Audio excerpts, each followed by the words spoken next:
Stephanie, and welcome to the Reading Room. This is the playlist where I review what I read in the last month, and I will do my best to keep it spoiler-free, or at least warn you if I'm about to spoil something, but I feel like I've gotten pretty good at keeping spoilers out and putting those either into the Wine Club episode about a book or the Books and Bubbly episode about a book. As I say in all my reviews, these are solely about the books, not about the authors as people. So let's go ahead and dive in and talk about the books that I read in March. All right, so I started off March with one of my favorite authors, Miranda. She is an auto-buy author for me, and so I decided to read Such a Quiet Place. I have, I think, like 6 of her books still on my shelves, and I think half of them are still like TBRs, just because I really enjoy her writing. Can she be a little paint by numbers? Yes, but I also love Dan Brown, who I also think kind of falls into that trap sometimes, so I am here for it. If she writes something, I am most likely going to read it. So let's go ahead and see what Such a Quiet Place promised us. Welcome to Hollow's Edge, where you can find secrets, scandal, and a suspected killer, all in one street. Hollow's Edge used to be a quiet place, but then came the murder of Brandon and Fiona Truitt. A year and a half later, Hollow's Edge is simmering. The residents are trapped by the trial of one of their own, Ruby Fletcher. With her conviction overturned, Ruby waltzes right back to Hollow's Edge and into the home she shared with her friend, Harper Nash. Harper has always treated Ruby like a wayward younger sister, but now she's terrified. What good could come of Ruby returning to the scene of the crime? And how can Harper possibly turn her away when she knows Ruby has nowhere to go? As suspicion spreads, it's increasingly clear that not everyone told the truth about the night of the Truitt's murders. When Harper begins receiving threatening notes, she realizes she has to uncover the truth before someone else becomes the killer's next victim. Pulsating with suspense, and with Miranda's trademark shocking twists, Such a Quiet Place is Miranda's best novel yet, a powerful paranoid thriller that will keep you turning the pages late into the night. I'm gonna disagree with the back cover there. I honestly don't think this is Miranda's best novel. And I hate to say it because this is just not her best. She has better works. I still enjoyed it as it has her trademark amazing atmosphere and tension. And I was intrigued in the general mystery and what was going on in this quiet neighborhood. But that being said, I honestly wouldn't recommend this as the first book if you're new to Miranda's works. This felt a lot slower than her other works, and even our main character is kind of slow when it comes to putting the clues together. Harper kind of bugged me. Like, she's a doormat and misses very obvious clues. She'll eventually get to the right conclusion, but it's like 50 pages later than she should. But I really hated like what a little mouse she became when Ruby just moves herself back in. Like, I do understand that she would have some guilt because, like, she ended up, selling all of Ruby's stuff, and yeah, Ruby doesn't have anywhere to go. But at the same time, grow a spine, Harper. Like, stop giving Ruby your credit card. Stop letting Ruby steal the keys to your car. Stop believing her charming actions. I just really didn't understand why Harper didn't kick Ruby out a lot sooner, because it is Harper's house. I get it from the standpoint that the book wouldn't happen otherwise, but it was kind of flimsy. Like I said, it was slow, and I was a bit bored at times. Things didn't really kick into gear until we're well into the second half of the book. Miranda's beautiful writing does do a lot of the heavy lifting here and kept my attention because some of the plot was losing me. I'm also going to say the ending did not go in the direction that I thought it would, so I was both pleasantly surprised, but also a bit bored with the direction it did take, which I know is a contradiction, but I'm doing my best not to spoil anything right off the bat.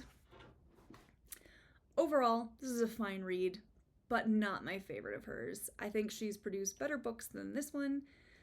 Pretty middle of the road, so I'm giving it 3 stars and really hoping my next Miranda book that's on my to be read shelf is just a little bit better than this guy. All right, next up was a little spooky read to shake things up in March with Ghost Tamer by Meredith Lyons. I got this in my Twisted Retreat book box, So let's go ahead and see what the book promised to be about.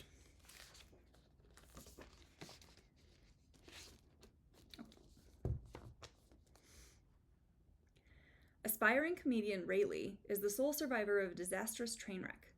Faced with the intense grief of losing her best friend, she realizes that someone is following her, and has been following her all her life. Trouble is, no one else can see him. For a ghostly tag-along, Casper's not so bad. He might even be exactly the partner Rayleigh needs to fight the evil spirit hell-bent on destroying her. Rayleigh and her spectral friend must learn why this demonic spirit is haunting her, and how she can stop him before he destroys her life and her soul. Which, much to her chagrin, means she needs the help of a psychic, although she's sure they are all charlatans, and must rid herself of the pesky ghost hunter who's interested in exploiting her new abilities. So I'm honestly not sure how to rate this or how I feel about it. The idea is good, but our main girl, Rayleigh, was giving me severe whiplash with her moods and her overreactions to things. But then there are other things that she is completely underwhelmed by. Like, she finds out ghosts are real and is all, cool. But she finds out that said ghost is warning her of some danger and she's all, fuck off, no one tells me what to do. I don't care that this situation has a million red flags. I'm doing what I want to do. Okay. She came across as such a brat about everything and acted like a teenager going on toddler. It just read very juvenile in places, even though she's like well into her 20s. I also expected her to be funnier, as she's an aspiring stand-up comic and works at a comedy club, but she's not really funny. And worse, she doesn't really seem to care about her routine or ever like spend any time working on it. Even before the inciting incident, it reads like her friend is forcing her to do her set and like she's doing it against her will. If she doesn't want to do it, then don't do it. It might have been that we didn't really see her before the inciting incident and see how different she is after the fact with everything happening to her, but I just didn't vibe with Rayleigh. I also felt like I was told a lot about her, and her characterization never really backed up what I was told or displayed it in any meaningful way. Like, I think she's supposed to be like a tough and I grew up really fast type of character, but she doesn't act that way. There's also this issue with the tone of this book. So when I first started reading it, I flipped to the copyright page to see if this was YA, as Rayleigh reads so young and innocent, and then a few pages later is dropping F-bombs everywhere. I have a potty mouth. Every other word out of my mouth is the F word. And even I was like, ooh, girl, you gotta slow down. Like, there are other words in the English language. And again, it just goes back to that point of she's dropping F-bombs everywhere and had to grow up super fast. But then she's also like high-fiving her friend because they made it onto the train in time and is all, oh, what are we ever gonna do? And just, I don't know, what? It was weird. It was a weird tone thing. So we've also got like scary demonic ghosts, but the book also seems to avoid going super dark with its tone. Like, I saw a Goodreads review, and it was from this woman named Maria, who said it really well by saying it felt more cozy mystery than horror, and that worked less than well for me. I really wanted more ghosts and paranormal activity, and this dealt more with like the themes of trauma and grief, which is fine, but like be more upfront about that instead of telling me that this is like a legit ghost story. Because it wasn't just the tone that was off, it was also the fact that we like pull a Stephenie Meyer and we get all the boring scenes and skip right over the fun ones. Like, we don't get to see Rayleigh training on her like ghost sensing abilities, but we hear about her going to the mall with her mom.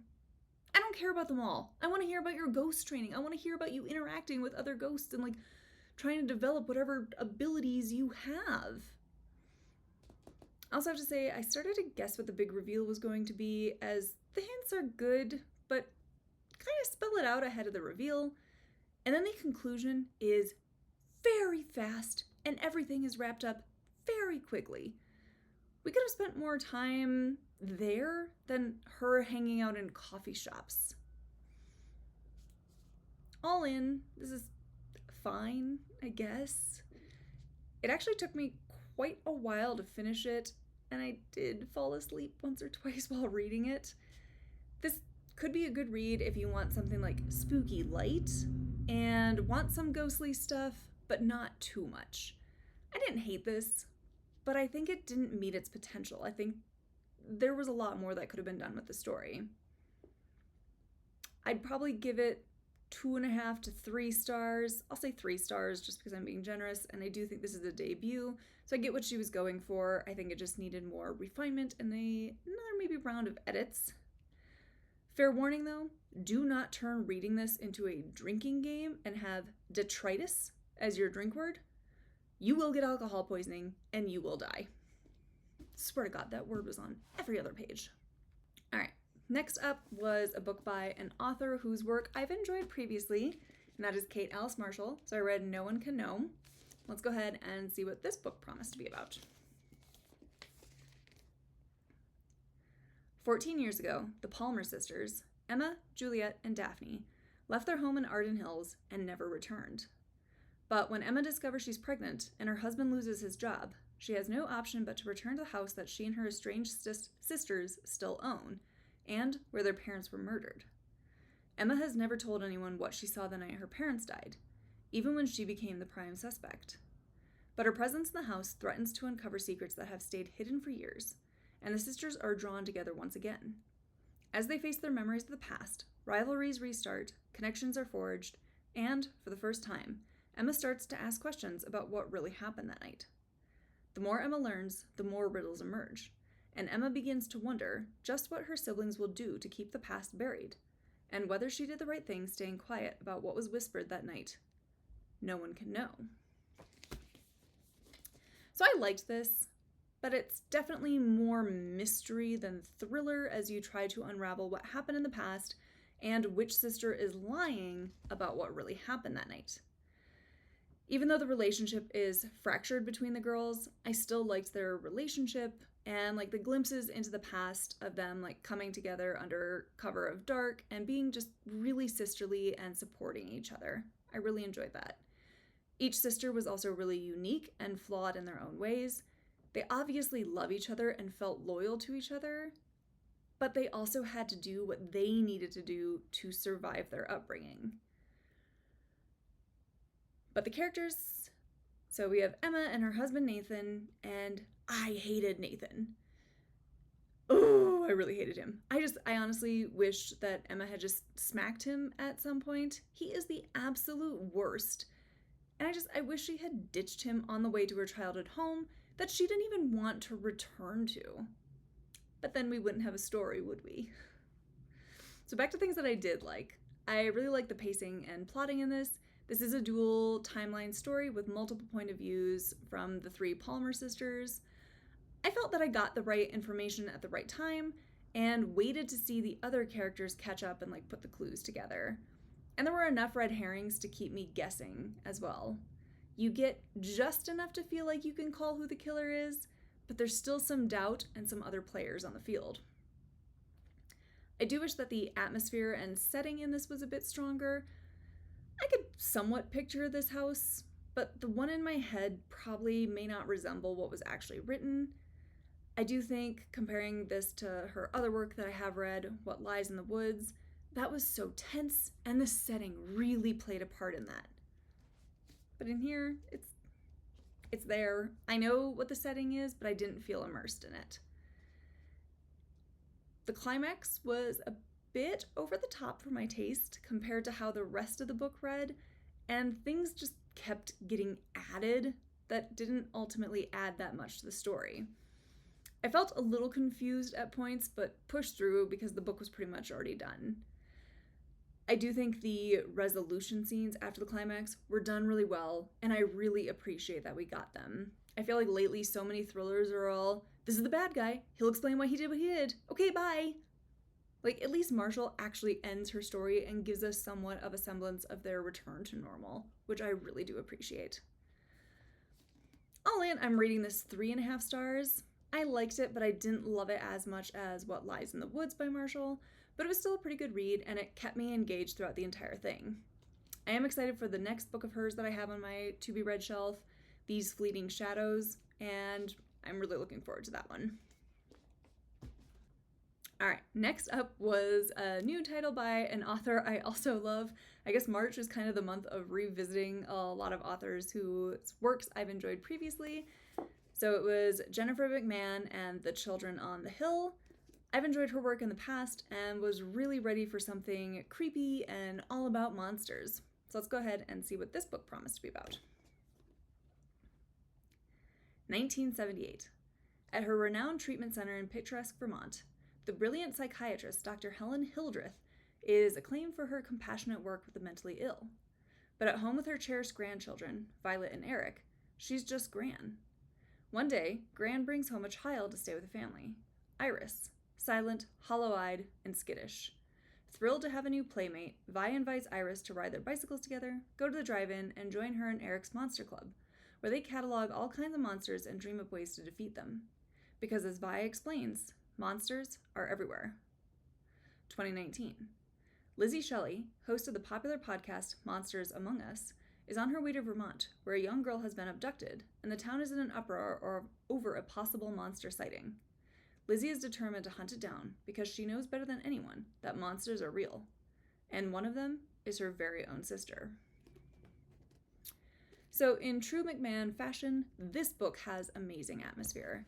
I felt spooked as the kids were chasing their monsters.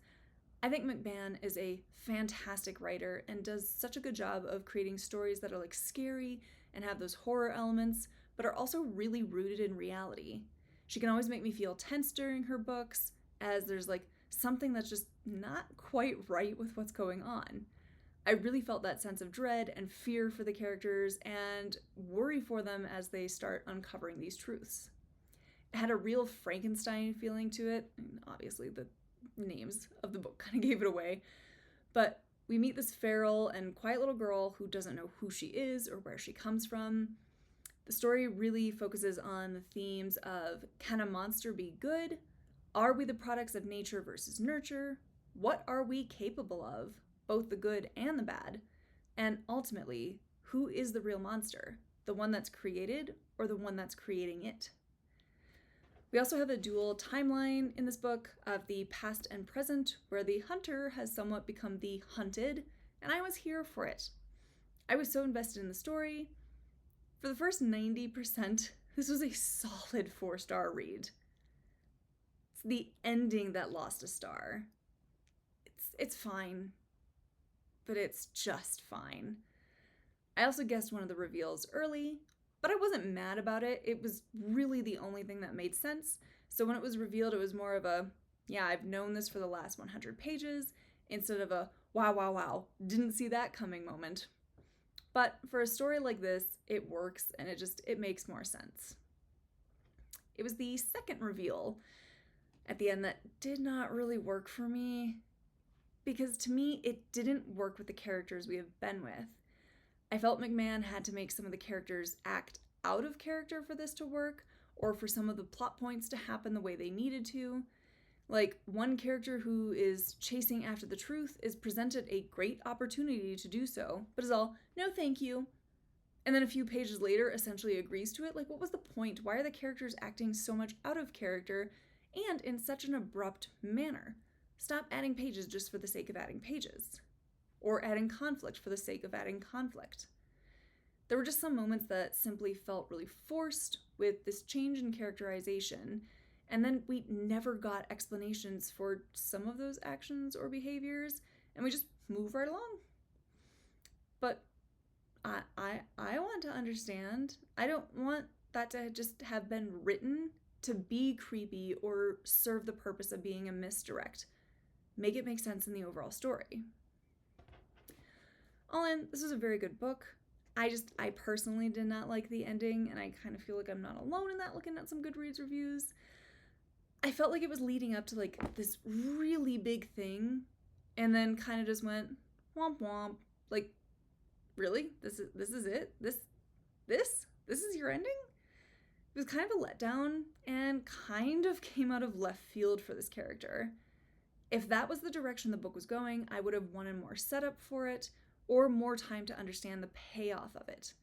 I also felt not only did it come out of left field, the ending itself was just very rushed.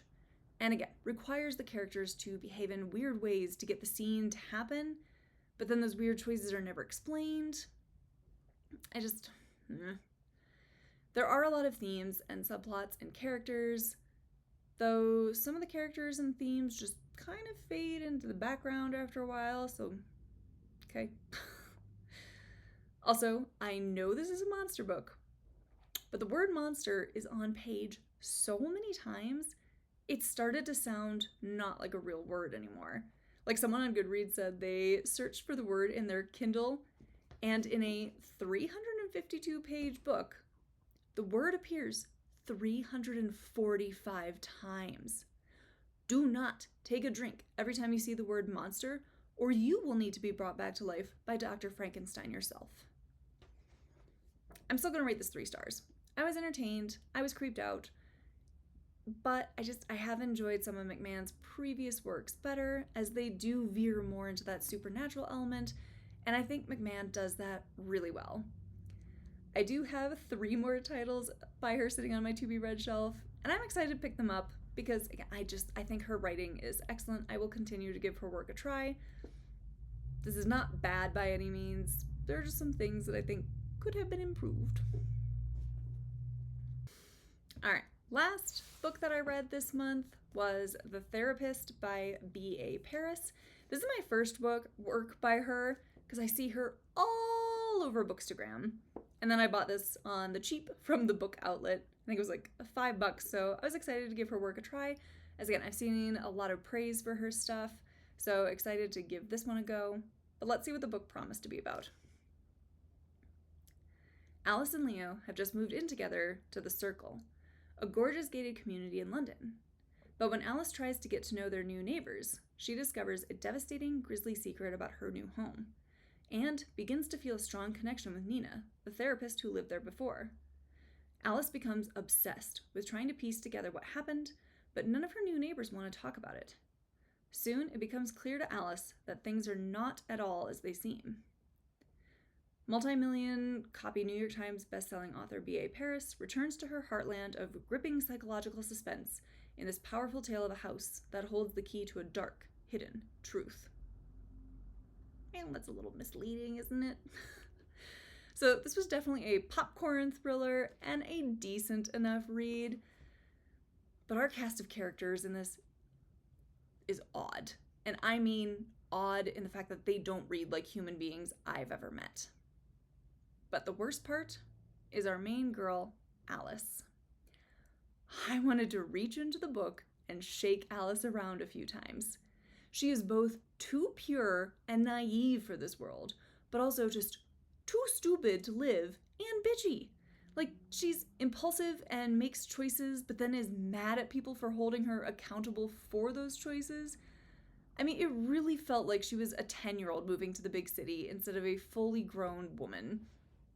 Like, I get she's sheltered and introverted following some tragedy she's experienced and growing up in the country, but it reads like she was raised in a lab like Eleven from Stranger Things and has no idea how to make friends or act like a normal person.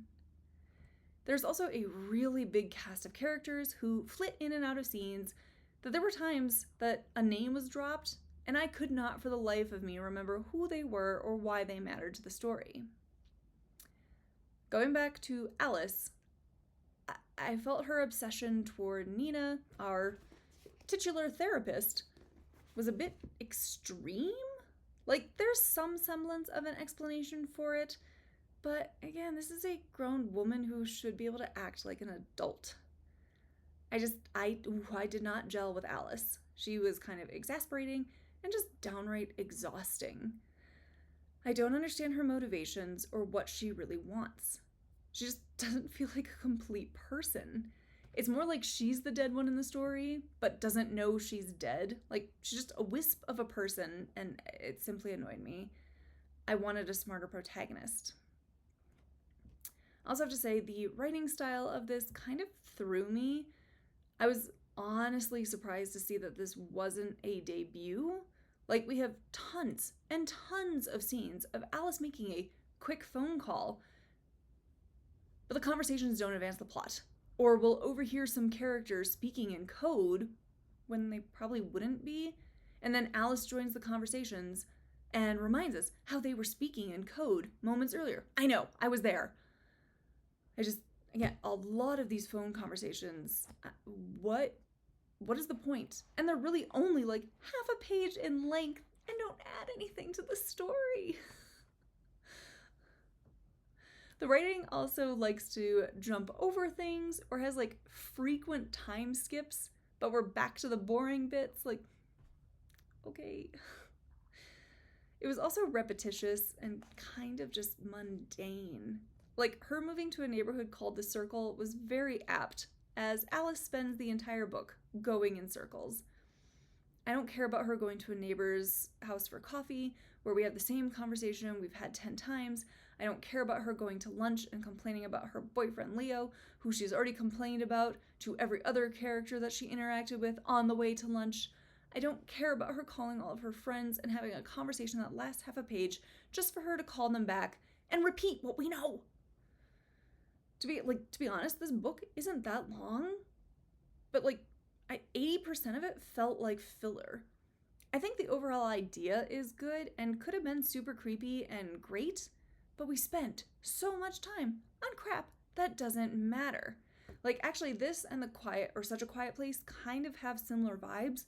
Such a Quiet Place did it so much better because at least our protagonist is out there actually doing stuff and we're not wasting time on just crap that I don't care about. In this, the ending was also so over the top, and the villain was too villainous at the end as soon as they need to be. The ending just went way off the rails, and honestly was kind of easy to guess. I wanted to rate this 3 stars, but that's me wanting to be a nice person. The more I sit on this, the more I'm realizing this is in the 2-star range. It's definitely not the worst thing I've read, but it wasn't as thrilling as some other reads from this year already. If you just want something that's like a mystery and a far-fetched one at that has plenty of domestic thriller elements in it, and you can suspend your disbelief, this would be fine. It's quick, it's a very easy read. I think this would have made a really good plain read, or it's nice outside and I'm gonna go sit on the porch and have a glass of wine while I read something. Not the worst, but definitely not the best. I do want to give Paris's work another try, as again, I think the idea was there. The idea was sound, had a compelling mystery, and I do just want to see if maybe this was just not the right book for me, or if her books totally aren't for me. But if the next main character reads like Alice, I am going to drop it like it's trash, because I could not with this character. Oh God, she sucked. All right, so that wraps up what I read in March. Man, March was kind of a middle of the road month for me. So let's go into April with high hopes. If you have any recommendations of what I should add to my TBR pile for April, please leave those in the comments below. Otherwise, thank you so much for watching, and I will see you next month in the reading room.